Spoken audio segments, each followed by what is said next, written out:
Good morning, students. This was in the new point which we are going to start today from our Unit 5. The topic name which we are going to start today, that is assessment of contamination and spoilage in a pharmaceutical product. Means what does it indicate? We have to assess, we have to detect, or I can say we have to check the contamination and the spoilage in the pharmaceutical product. Means try to understand student की आपलं जे pharmaceutical product आहे त्याच्यात कुठल्या प्रकाराचं contamination झालेलं आहे का नाही, त्याच्यात कुठल्या प्रकाराचं स्पॉइलेज होतंय का नाही हे आपल्याला चेक करता येईल. त्यासाठी वेगवेगळ्या मेथड्स आहेत. Different methods are there which you are going to carry out, which you are going to perform in order to evaluate, in order to assess the contamination and spoilage in our pharmaceutical product. So student, here the presentation is there in front of you. The topic name is assessment of the contamination and the spoilage in the pharmaceutical product. So this point we are going to start today. In that, following are the certain methods which are basically used for detecting or for assessing the contamination and the spoilage in the product which is caused by the microorganism. Student, try to understand what we are going to study. We are going to study about the different methods, वेगवेगळे methods जे आपण वापरतो की ज्याच्याने आपल्या pharmaceutical प्रोडक्टमध्ये spoilage झालेला आहे का नाही, आपला फार्मास्युटिकल प्रोडक्ट कंटामिनेट झालेला आहे का नाही हे आपल्याला चेक करता येईल. आणि त्यासाठी वेगवेगळ्या मेथड्स आहेत, त्या मेथड इथे मी तुम्हाला शिकवणार आहे. So the first method that is physical and chemical changes in the product. Evaluation of physical and chemical changes in the product. Means what we are going to do, we are just evaluating, we are just going to check the physical as well as the chemical changes, abnormal physical and abnormal chemical changes in our pharmaceutical product. आपल्या product मध्ये abnormally काही physical changes, काही chemical changes झालेले आहेत का नाही हे check करून घेण्यासाठी आपण ही पहिली मेथड करतोय, that is physical and chemical changes in product. So in that first point, various types of physical and the chemical changes in the pharmaceutical product are used to assess the spoilage and the contamination in product. जर का आपल्या pharmaceutical प्रोडक्टमध्ये spoilage झालेलं असेल, contamination झालेलं असेल, तर त्याच्या फिजिकल प्रॉपर्टीज आणि केमिकल प्रॉपर्टीज, त्या प्रोडक्टच्या फिजिकल आणि केमिकल प्रॉपर्टीज या चेंज होतील. आणि जर त्या का फिजिकल आणि केमिकल प्रॉपर्टी चेंज होत असतील तर याचा अर्थ आपल्या फार्मास्युटिकल प्रोडक्टमध्ये स्पॉइलेजला सुरुवात झालेली आहे किंवा कंटॅमिनेशन झालेलं आहे. Okay. Second point, however change in the viscosity, pH, stability of the emulsion and the suspension, loss in the surface activity of the formulation are certain examples of the physical and the chemical changes. Here some examples are given in the second point. These examples are explaining that की कुठल्या प्रकारचे physical आणि chemical changes आपल्या pharmaceutical product मध्ये होऊ शकतात जर का आपला फार्मास्युटिकल प्रोडक्ट हा स्पॉइल व्हायला सुरुवात करतोय किंवा कंटॅमिनेट झालेला असेल. तर एक्झाम्पल जे दिलेले आहे तिथे, that is the change in viscosity. जर तुमच्या प्रोडक्टची विस्कॉसिटी चेंज होत असेल, म्हणजे खूप थिक बनवलं होतं आणि तो ऑटोमॅटिकली थिन होत चाललाय, विस्कॉसिटी कमी होत चालली आहे, किंवा थिन होतं आणि थिक होत चाललाय, असं काहीतरी विस्कॉसिटीमध्ये चेंज होत असेल तर तो इंडिकेट करतोय की तुमच्या प्रोडक्टमध्ये स्पॉइलेजला सुरुवात झालेली आहे. Second thing is change in pH. Third example is change in the stability of the suspension and the emulsion. Means your suspension and emulsion will not be remain stable physically as well as chemically. Then loss in the surface activity of the formulation. Okay.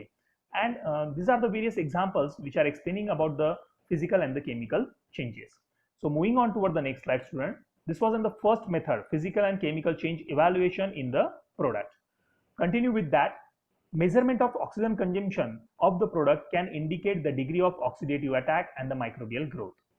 Try to understand. What we are doing, we are measuring the oxygen consumption of the product, which will help you to detect, to assess the degree of oxidative attack and the microbial growth. जर तुमच्या प्रोडक्टमध्ये oxygen consumption खूप वाढला असेल तर याचा अर्थ काय होतोय की मे बी तुमचा प्रोडक्ट रेडॉक्स रिॲक्शन मध्ये चालला गेलेला आहे. जर ऑक्सिजन कन्झम्पशन खूप जास्त असेल तर मे बी तुमचा प्रोडक्ट जो आहे तो रेडॉक्स रिॲक्शन मध्ये चालला गेलेला असेल. आणि जर का तो रेडॉक्स रिॲक्शन मध्ये गेला म्हणजे त्याचं डिग्रेडेशन होणं नक्कीच आहे, म्हणजे तुमचा प्रोडक्ट डिग्रेड होईल, त्याच्यात मायक्रोबियल ग्रोथची चान्सेस वाढून जातात. तर लक्षात घ्या, ही एक मेथड आहे, that measurement of oxygen consumption. आपल्या फार्मास्युटिकल प्रोडक्टमध्ये ऑक्सिजन कन्झम्पशन किती झालेलं आहे, त्याचं ऑक्सिजन कन्झम्पशन वाढतंय का नाही, जर वाढत असेल तर ते काय इंडिकेट करतंय, that was indicating the degradation. Okay student. So this was in the first method, that is the evaluation of physical as well as the chemical changes in our pharmaceutical product. Now this is the second method, student, which is used. This is the second method which is basically used for evaluating the degradation or for evaluating the contamination in the sterile product. In a sterile product. You know very well student, मी तुम्हाला शिकवलेलं आहे what is meant by the sterile product. Sterile products are simply said to be those products which are 100% free from microorganism. जे completely microorganism पासून free असतात अशा प्रोडक्टला आपण sterile product म्हणतो. Means these products are not get contaminated with the microorganisms if they have been passed through the sterilization process. जर त्यांना sterilisation process मधनं pass केलेलं असेल तर आपण सांगू शकतो की हा आपला स्टराईल प्रोडक्ट आहे. त्याच्यावर लेबल क्लेम आपण करू शकतो की हा आपला स्टराईल प्रोडक्ट आहे, कारण हा कुठल्या प्रोसेस मधनं गेलेला प्रोडक्ट असतो, स्टरलायझेशन प्रोसेस मधनं गेलेला प्रोडक्ट असतो. आणि जर स्टरलायझेशन प्रोसेस मधनं गेलेला प्रोडक्ट असेल तर डेफिनेटली त्याच्यात कुठल्याच प्रकारचं कंटॅमिनेशन राहणार नाही किंवा त्याच्यात कुठल्याच प्रकारचे मायक्रो ऑर्गॅनिझम राहणार नाही.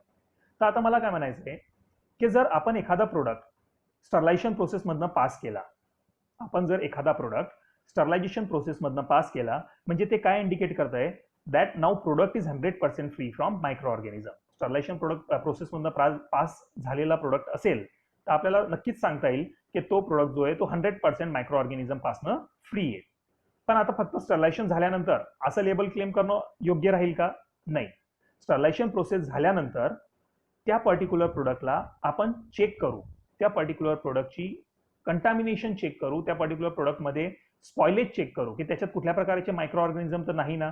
हे चेक करण्यासाठी जी टेस्ट आपण परफॉर्म करतो ती टेस्ट म्हणजे स्टरलिटी टेस्ट. ही तुमच्या स्क्रीन्सवर तुमच्या समोर आहे. That is the sterility test. Now student, try to understand what I want to explain in a simple language. एखादा प्रोडक्ट स्टरलायझेशन प्रोसेसमधनं पास केल्यानंतर त्याच्यावर आपण लेबल क्लेम करू शकतो की हा प्रोडक्ट आता कम्प्लिटली स्टराईल आहे, कारण तो स्टरलायझेशन प्रोसेसमधनं पास झालेला प्रोडक्ट आहे. पण त्याला आपण डायरेक्टली मार्केटमध्ये विकायला आणणार नाही जोपर्यंत आपण त्याची स्टरलिटी चेक करत नाही. आणि त्याची स्टरलिटी चेक करून घेण्यासाठी आपल्याला ही टेस्ट परफॉर्म करावी लागते. That is the sterility test. आता तुम्ही स्टरलिटी टेस्ट परफॉर्म करतायत म्हणजेच तुम्ही काय करताय, you are going to assess, you are going to evaluate the contamination. काय चेक करताय तुम्ही? You are going to assess, you are going to evaluate the contamination in your pharmaceutical product. मी परत मागच्या स्लाइडवर जातोय बघा, आपल्या टॉपिकचं नावच ते assessment of contamination and spoilage in the pharmaceutical product. जर का आता तुमचा प्रोडक्ट स्टराईल प्रोडक्ट असेल, त्याच्यात तुम्हाला कंटॅमिनेशन आहे का नाही हे चेक करून घ्यायचं असेल तर त्यासाठी जी मेथड आपण वापरतो ती मेथड आहे म्हणजे स्टरलिटी टेस्ट. स्टरलिटी टेस्ट ही मी तुम्हाला आधी पण शिकवलेली आहे, तरी मी इथे एकदा परत रिपीट करतोय कारण हा खूप महत्वाचा आणि इम्पॉर्टंट क्वेश्चन आहे जो एक्झाम मध्ये विचारला जातो. So the first introduction related to the sterility taste.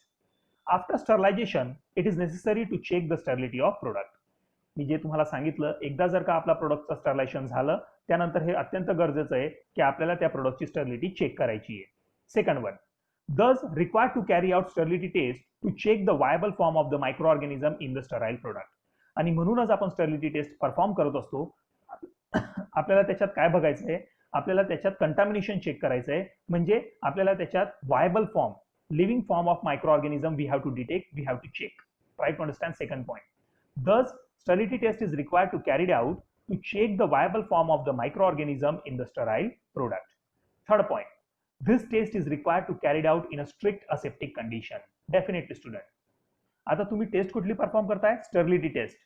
के आपल्या स्टराईल प्रोडक्ट मध्ये कुठल्या प्रकारचं कंटॅमिनेशन आहे का नाही हे आपल्याला जर चेक करून घ्यायचं असेल तर त्याच्यावरती आपल्याला स्टरलिटी टेस्ट परफॉर्म करायची आहे. आता ही स्टरलिटी टेस्ट तुम्हाला क्लीन रूम मध्ये किंवा असेप्टिक रूम मध्ये चेक करावी लागेल.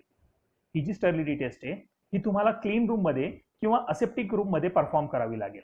का? जर का तुम्ही ओपन इन्व्हायरमेंट मध्ये स्टरलिटी टेस्टिंग कराल, ओपन इन्व्हायरमेंट मध्ये जर का तुम्ही स्टरलिटी टेस्टिंग करत असाल तर जे ओपन इन्व्हायरमेंट मधले कंटॅमिनंट्स आहे, ओपन इन्व्हायरमेंट मधले फिरणारे जे मायक्रो ऑर्गॅनिझम आहे ते तुमच्या प्रोडक्टला कंटॅमिनेट करतील. आणि म्हणूनच काय म्हटलेलं आहे की स्टरलिटी टेस्ट परफॉर्म करत असताना स्ट्रिक्ट असेप्टिक कंडिशन मध्ये करायला पाहिजे. तिसरा पॉईंट लक्षात घ्या, this test is required to carry out in a strict aseptic condition.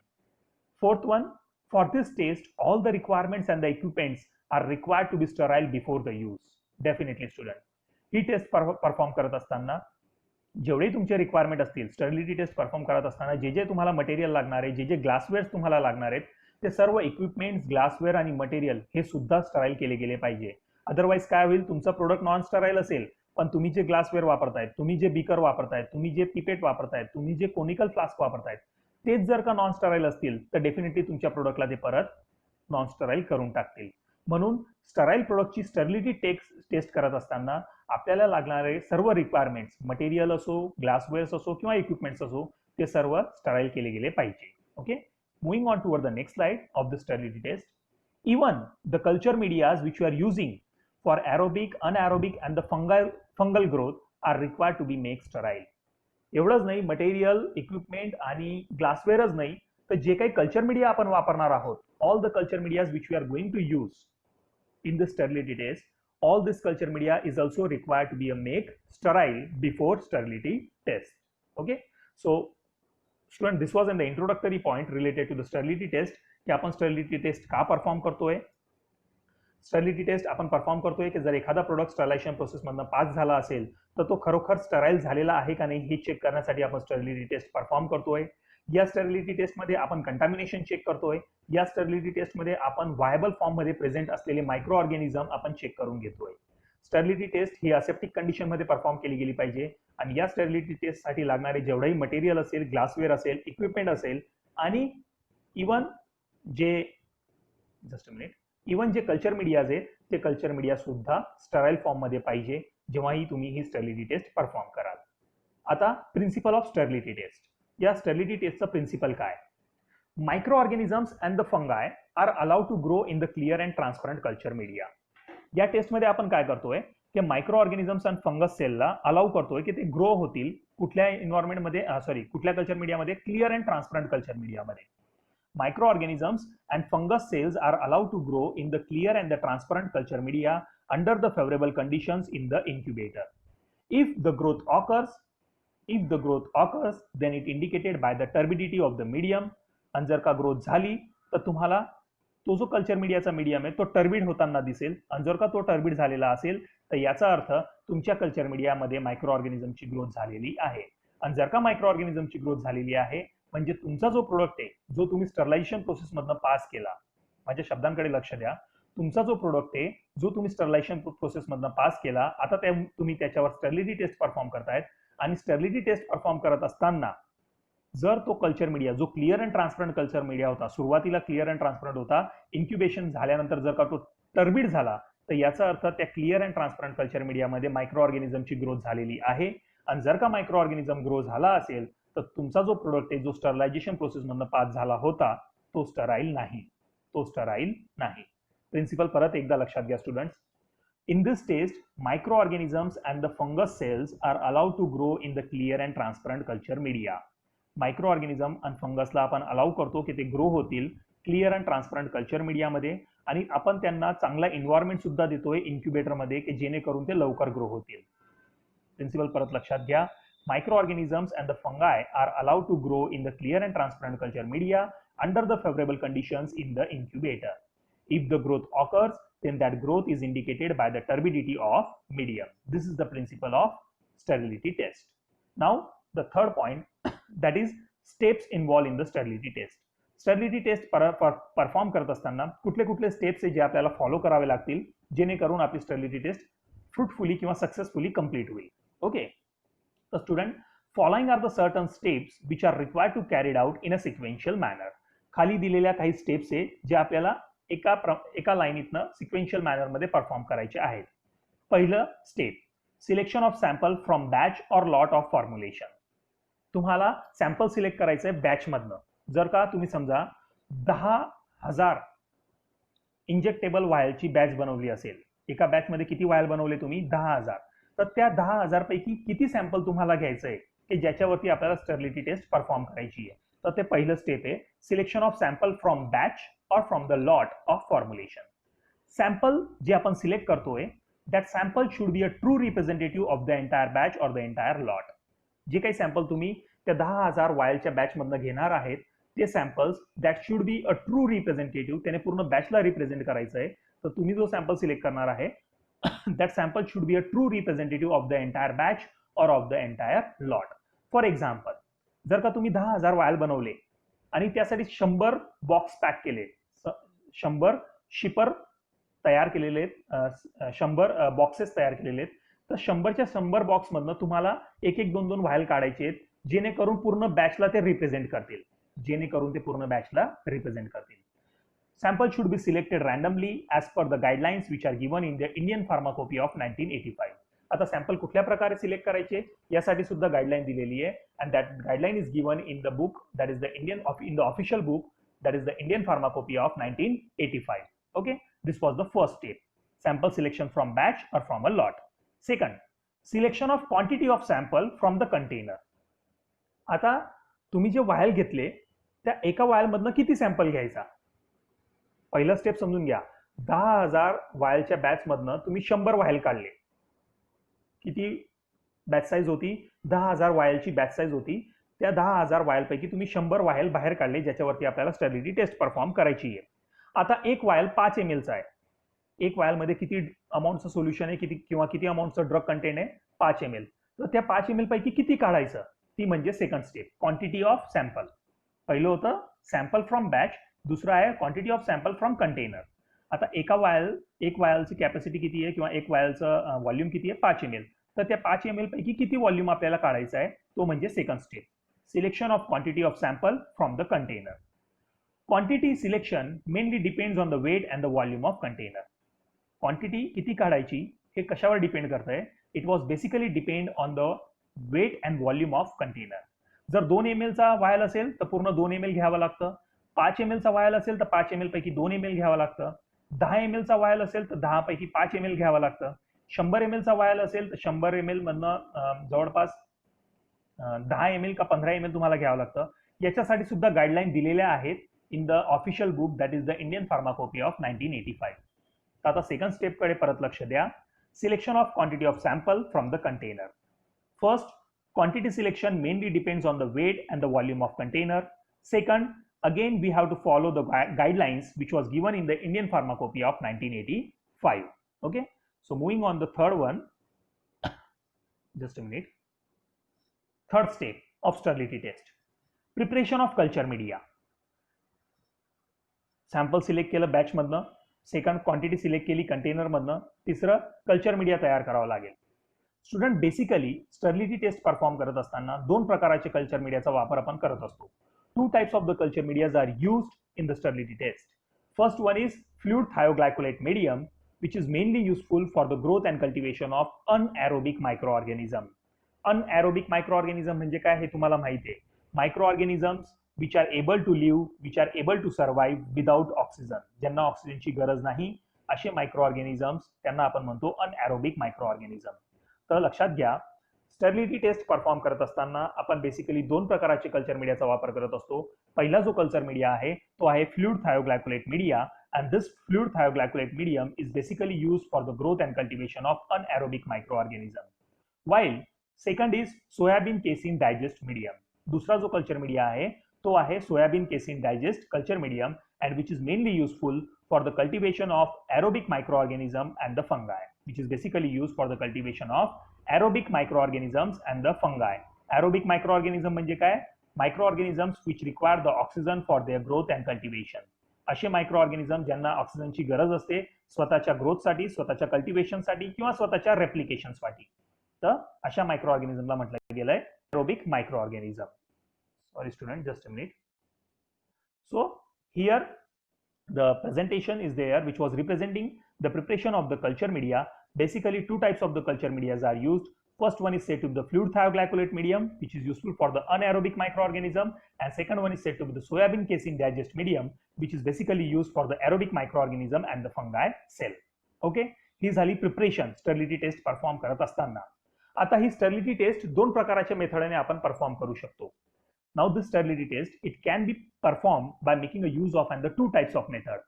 The first one is membrane filtration method and the second one is direct inoculation method. 2 प्रकारच्या method आहे ज्याच्याने आपण स्टर्लिटी टेस्ट परफॉर्म करू शकतो. पहिली म्हणजे membrane filtration method आणि दुसरी म्हणजे direct inoculation method. Okay, so student, we are moving on toward the method now. The first one, that is the membrane filtration method. Okay, the first one is membrane filtration method. In this method, what we have to do? Here, sterile product is firstly subjected for the filtration by making a use of and the membrane filter having the porosity of 0.45 micron. ज्या sterile प्रोडक्टवर आपल्याला sterility test perform करायची आहे तो sterile product आपण filtration प्रोसेससाठी subject करतोय. Here the sterile product is firstly subjected for the filtration. आणि हे filtration कशाच्या सहाय्याने केलं जात आहे? For this process of filtration we are making a use of and the special filter media that is a membrane filter media having a porosity of 0.45 micron. ज्या प्रकारे तुम्ही नॉर्मल फिल्ट्रेशन करत असताना नॉर्मल फिल्टर पेपर वापरतात, तो filter media आहे. Normal filter paper जो आहे, तुम्ही जे लॅबमध्ये वापरलेला फिल्टर पेपर आहे, तो फिल्ट्रेशनसाठी वापरला जातो, पण तो नॉर्मल फिल्टर पेपर आहे, तो एका प्रकाराचा फिल्टर मीडिया आहे. त्याच प्रकारे इथे सुद्धा आपण फिल्ट्रेशनच करतोय, पण इथे फिल्ट्रेशन करत असताना नॉर्मल फिल्टर पेपर वापरला जात नाहीये. इथे एका स्पेशल प्रकाराचा फिल्टर मीडिया वापरतोय, आणि तो स्पेशल फिल्टर मीडिया म्हणजे कुठला? Membrane filter media having a porosity of 0.45 micron. ज्याची पोर साईज किती आहे? 0.45 मायक्रॉन. आणि म्हणूनच या मेथडला काय नाव दिलंय? Membrane filtration method. कारण जो मीडिया वापरला जातोय फिल्ट्रेशनसाठी, तो मीडिया कुठला? Membrane filter. आणि प्रोसेस कुठली? फिल्ट्रेशन. म्हणून मेम्ब्रेन फिल्ट्रेशन मेथड. ओके, तर पहिलं पॉईंट तुमच्या लक्षात आला असेल. Here sterile product is firstly subjected for the filtration by using the membrane filter having a porosity of 0.45 micron. Second, after filtration, remove the membrane filter from the metallic frame and divide it into the two half. एकदा filtration झालं, आता तो जो membrane filter आहे ज्याच्यातनं आपण आपला material filter केलेला आहे, ती जी मेम्ब्रेन फिल्टर आहे ज्याच्यातनं आपण आपला स्टराईल प्रोडक्ट फिल्टर केलेला आहे, त्या मेम्ब्रेन फिल्टरला त्या फनेलमधनं काढून घ्यायचंय, मेटॅलिक फनेलमधनं काढून घ्यायचंय आणि त्या मेम्ब्रेन फिल्टरला दोन भागांमध्ये कट करून घ्यायचा आहे. सेकंड पॉईंट लक्षात घ्या. After filtration remove the membrane filter from the metallic frame and divide it into the two half. दोन भागांमध्ये त्याला कट करून घ्यायचंय. आता जो पहिला भाग आहे, 1 half is added in 100 ml of sterile thioglycollate media. पहिला जो भाग आहे, दोन भागांमध्ये कट केलं. पहिला जो भाग आहे तो कशात टाकायचा आहे तुम्हाला?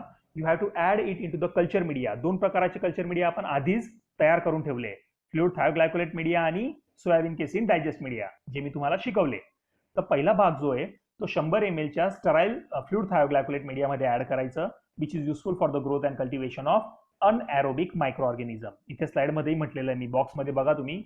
First half is added in 100 ml of sterile fluid thioglycollate medium for anaerobic microorganism, while दुसऱ्या बॉक्समध्ये बघा, second half of filter membrane और membrane filter is added into the 100 ml of sterile soybean casein digest medium for aerobic microorganism and fungi. आलं लक्षात? सर्वात आधी filtration केलं. Filtration कशातनं केलेलं आहे? Membrane filter having a porosity of 0.45 micron. Filtration झाल्यानंतर त्या मेम्ब्रेन फिल्टरला असेप्टिकली काढायचं, त्या मेम्ब्रेन फिल्टरला दोन भागामध्ये कट करायचं. पहिला भाग जो आहे तो 100 ml फ्लुइड थायोग्लायकोलेट मीडियामध्ये टाकायचा, दुसरा भाग जो आहे तो 100 ml सोयाबीन केसिन डायजेस्ट मीडियामध्ये टाकायचा. Okay, moving on next step. Subject both the flask for the period of 7 days incubation. आता दोघं फ्लास्कला इन्क्युबेटर मध्ये ठेवायचं and the incubation should be carried out for the period of 7 days. पहिला box बघा, subject for the 7 days incubation at the temperature of 20 to 25 degrees Celsius, आणि दुसऱ्या box मध्ये subject it for the incubation of 7 days at the temperature of 30 to 35 degrees Celsius. म्हणजेच fluid थायोग्लायकोलेट मीडियाचा जो flask आहे त्याला 7 दिवसासाठी इन्क्युबेटर मध्ये ठेवायचं आहे, पण टेम्परेचर काय असणार आहे तिथे? 20 ते 25 डिग्री सेल्सिअस. आणि दुसरा जो सोयाबीन केसिन डायजेस्ट मीडियाचा फ्लास्क होता त्यालाही तुम्हाला 7 दिवसासाठी इन्क्युबेटर मध्ये ठेवायचं आहे, पण इथे टेम्परेचर काय असणार आहे? Incubation temperature that is 30 to 35 degree Celsius. Okay, next point. After 7 days, 7 दिवसानंतर दोघं फ्लास्कला इन्क्युबेटर मधनं काढायचं. If no turbidity is found, दोघं फ्लास्क मध्ये टर्बिडिटी जर का नाही दिसली, म्हणजे जसे क्लिअर अँड ट्रान्सपरंट आपण ठेवताना ठेवले होते 7 दिवसाआधी, जेव्हा आपण इन्क्युबेटर मध्ये ठेवले दोघं फ्लास्क, तेव्हा ते कसे होते? Clear and transparent. 7 दिवसानंतर, 7 दिवसाचं इन्क्युबेशन झाल्यानंतर परत ते दोघं फ्लास्क तुम्ही बाहेर काढतायत आणि त्यांच्यात जर कुठल्याच प्रकारची टर्बिडिटी तुम्हाला दिसत नाहीये, म्हणजे ते तसेच क्लिअर अँड ट्रान्सपरंट दिसत आहेत जसे आपण 7 दिवसाआधी ठेवले होते, तर याचा अर्थ की तुमचा जो मटेरियल आहे, तुमचा जो स्टराईल प्रोडक्ट आहे तो खरोखर स्टराईल आहे. या पॉइंट कडे लक्ष द्या, बॉक्सच्या खाली जो दिलेला आहे.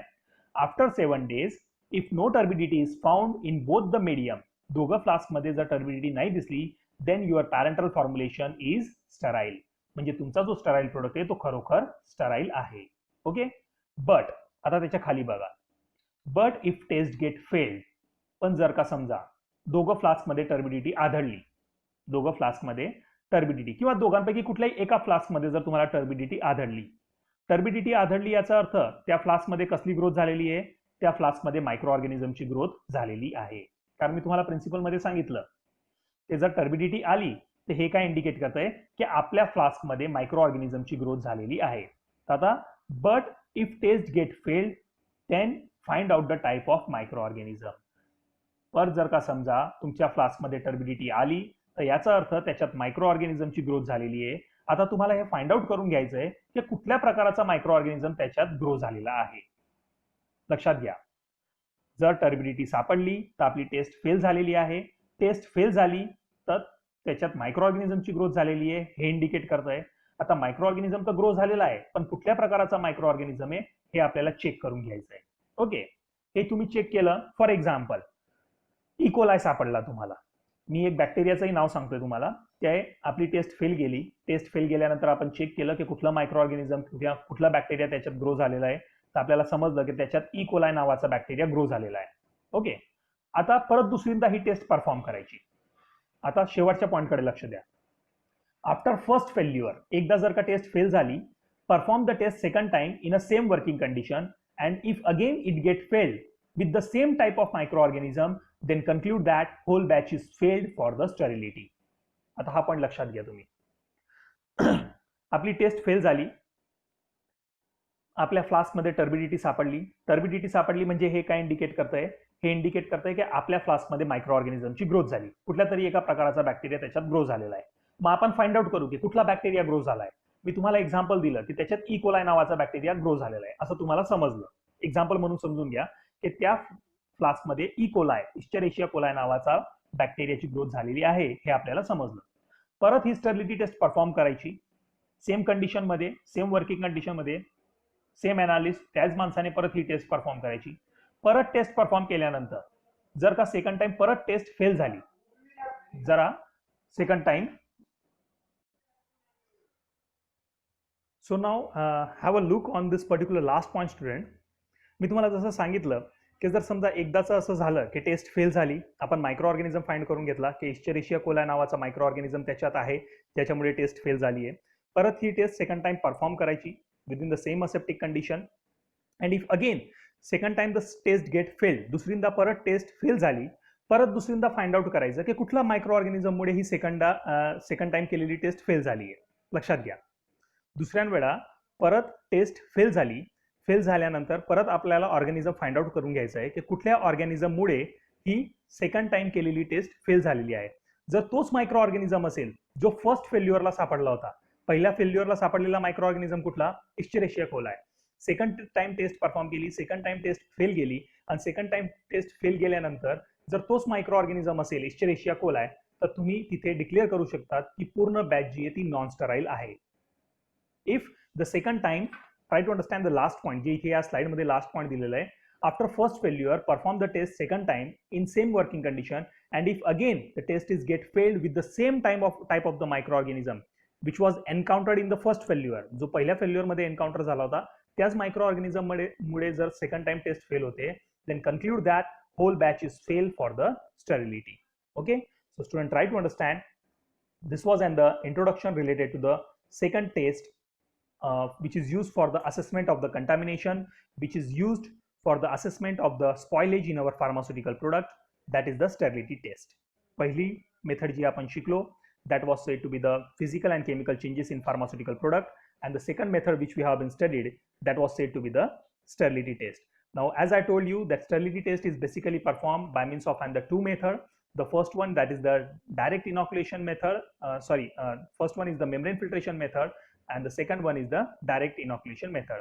So membrane filtration method has been completed. Now only the one method is remain, that is the direct inoculation method, and we will study this direct inoculation method in the next lecture. Okay, so thank you student, thank you all of you.